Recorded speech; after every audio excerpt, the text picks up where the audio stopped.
Hello, grade 4. In this module, you will learn about the characteristics of the different types of soil and the uses of water. The title of our module this week is Soil and Water in the Environment. Are you ready? The first part of our lesson is about the different types of soil. Have you ever touched the soil in your garden or in your mom's garden or the soil in the pot of flowers or plants that you have at home?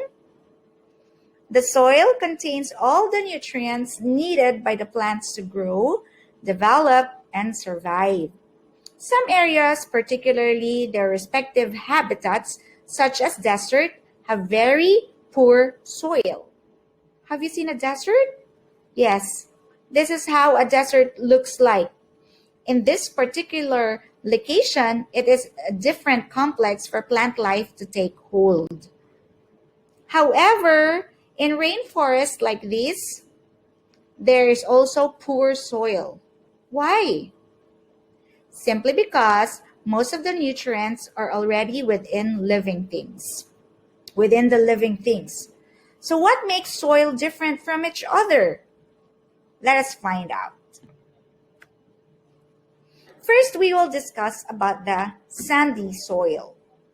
Sandy soil is usually made up of granules of minerals and rock, which has large spaces between its particles, allowing easy flow of water and mineral into it. It is the driest and coarsest among the different types of soil. Water drains fast straight through which roots cannot reach.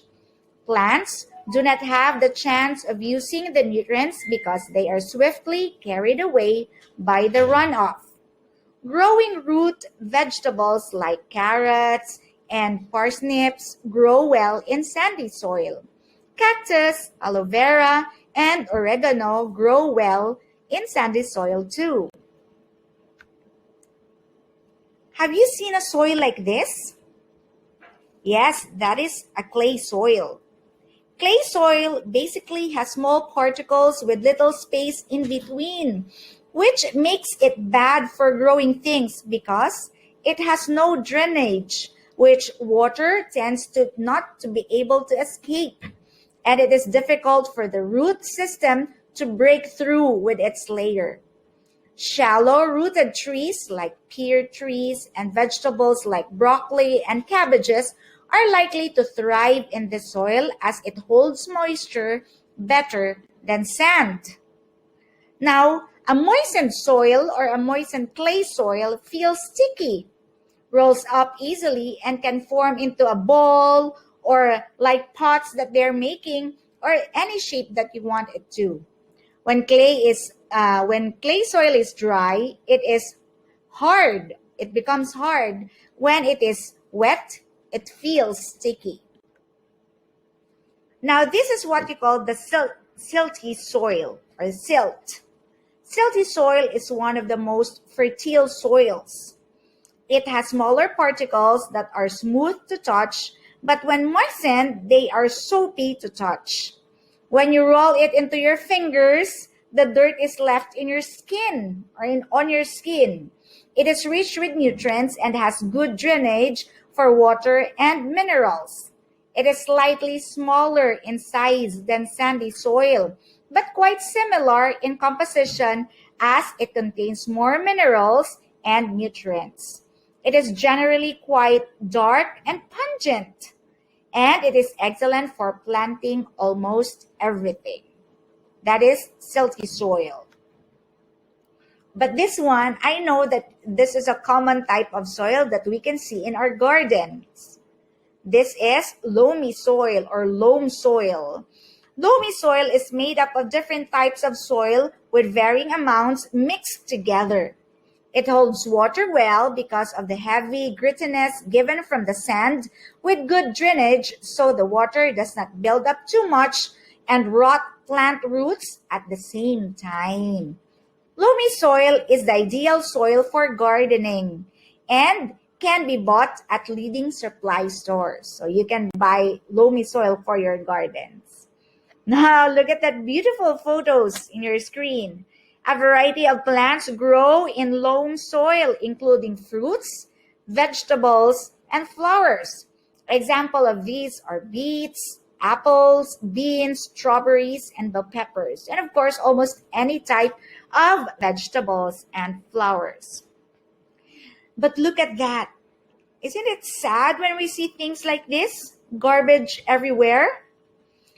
When any material or substance is introduced into the environment and physically combines with water, air, and soil, a mixture is formed. If the excessive amount of mixture results in an unfavorable change in the condition of the environment, the result is pollution. And there is also pollution in the soil. Like any other forms of nature, soil also suffers from pollution. It's from natural or maybe man-made. The main reason why soil is contaminated is due to the presence of man-made waste. Waste products from our own homes produce a large amount of waste products full of chemicals that are originally not found in nature and may lead to pollution. Now we are already in the second part of our lesson. This is the sources of water. Water is a natural resource available in any living community. Most of us receive our water supply from water treatment facilities and water towers. When we receive water by the way of pipes or wells, we should be aware that these are distribution mechanisms instead of sources. So where does water really come from? This is a question that we will explore in this part of our lesson. So we will explore the sources of water. The first source of water is rainwater. Have you ever tried like this, like drenching yourself in rainwater? Rainwater is the major component of the water cycle. It is responsible for depositing most of the fresh water on Earth. Rainwater is collected on Earth in the form of surface water and underground water. Rainwater provides suitable conditions for different types of ecosystems, as well as for hydroelectric plants and for crop irrigation. In the photo, we can see this as the first photo is the hydroelectric plant, and the second is they use water for crop irrigation. So these are the collected rainwater. This is very useful in our environment. Now let's go to the surface water, another source of water. There are a lot of surface water. Water present on Earth's surface is found in different forms, like the oceans, rivers, lakes, ponds, streams, waterfalls. These are called surface water, and we will learn about them now. First is salt water. Water from the oceans and the seas is classified as salt water. Have you tasted it when you go swimming at the beach and you accidentally drink the water from the sea? It's salty, right? Very salty. These saltwater sources are beneficial to humans, such as for traveling and maintaining natural cycles. On the other hand, salt water is not useful for drinking. It's not useful for drinking. Consuming it can actually harm human beings. So never drink salt water. And there is also fresh water. The water in rivers, lakes, streams, and falls are fresh water. The majority of it comes mainly in the glaciers and ice caps. What are these ice caps? Yes, these are glaciers are big bulk of ice in those very cold places, especially in the continent of Antarctica. While ice cap is a miniature sheet of ice found at high elevations, such as in the mountains. So when they melt, they will be the source of fresh water.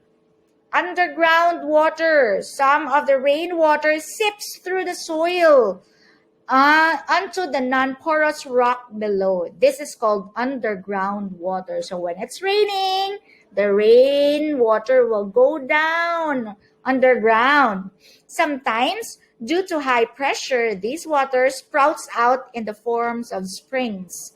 This type of water source can be obtained by digging wells and sinking tube wells. So, do you have this at home? This well?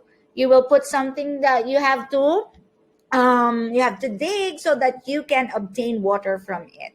Underground water is also an important source of irrigation water for our plants, for the farms. It is available below ground levels, thus be lifted or pumped before it can be used. So we use water pump, or you have to lift a bucket from the well in order that you can use underground water.